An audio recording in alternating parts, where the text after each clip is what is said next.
Hello guys, I'm Dexter. I'm currently working in Calgary, Alberta, Canada. I am here since 2019 as a visitor visa. So nabigyan ako ng permit 2021 and tatlong beses ako nag-renew ng work permit ko as a contract worker sa subway at saka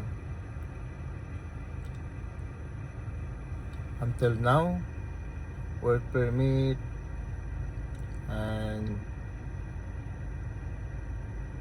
naghintay pa rin ang extension ng work permit dahil sa kasalukuyang sitwasyon ng mga temporary worker dito sa Canada na papauwiin, magbawas ng mga temporary workers dahil daw sa mga Canadian dito na kuha na namin yung mga trabaho nila. Hopefully na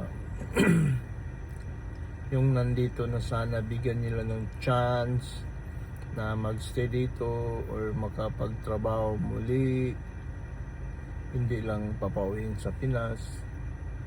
Ito, so hopefully ma-approve kami sa mga kasamahan namin dito sa subway.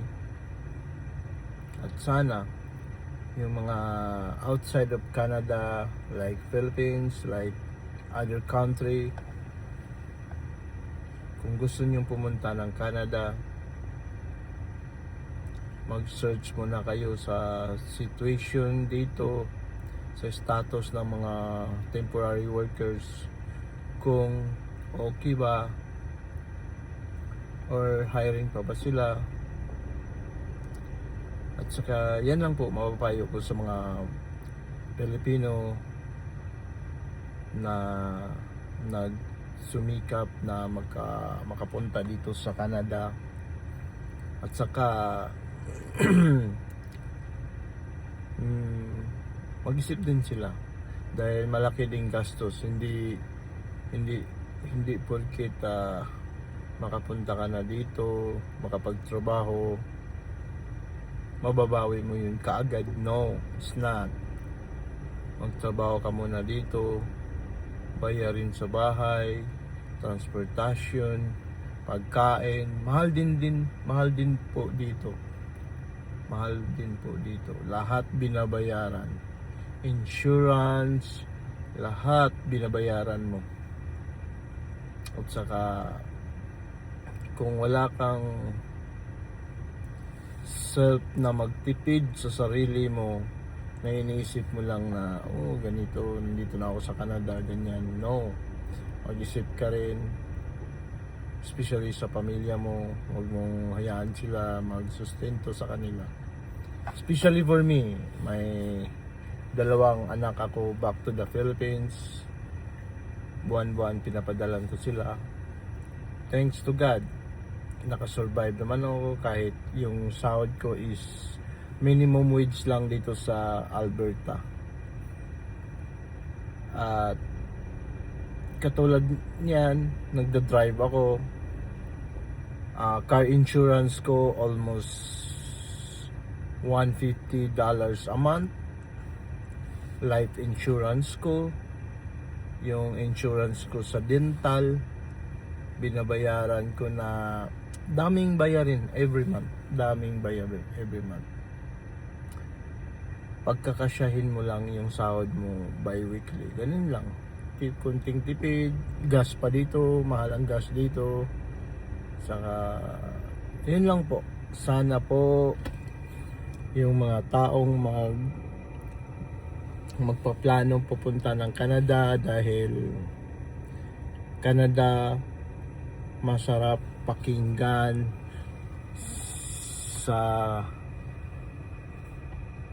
sa bibig ng ibang tao, masarap sa Canada, maganda ang trabaho, malaki ang palitan ng dollar.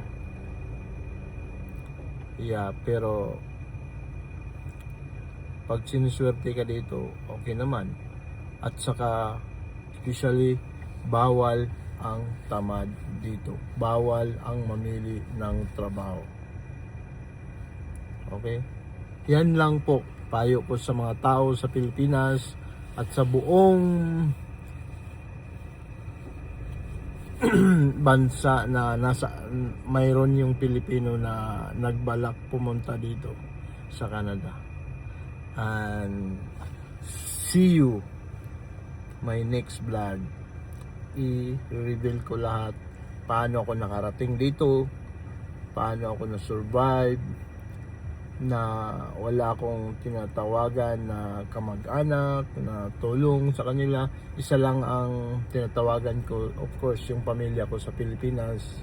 Nangingi ako ng konting sustento dahil nung time na yon is visitor ako, kailangan ko pa rin. So hopefully guys,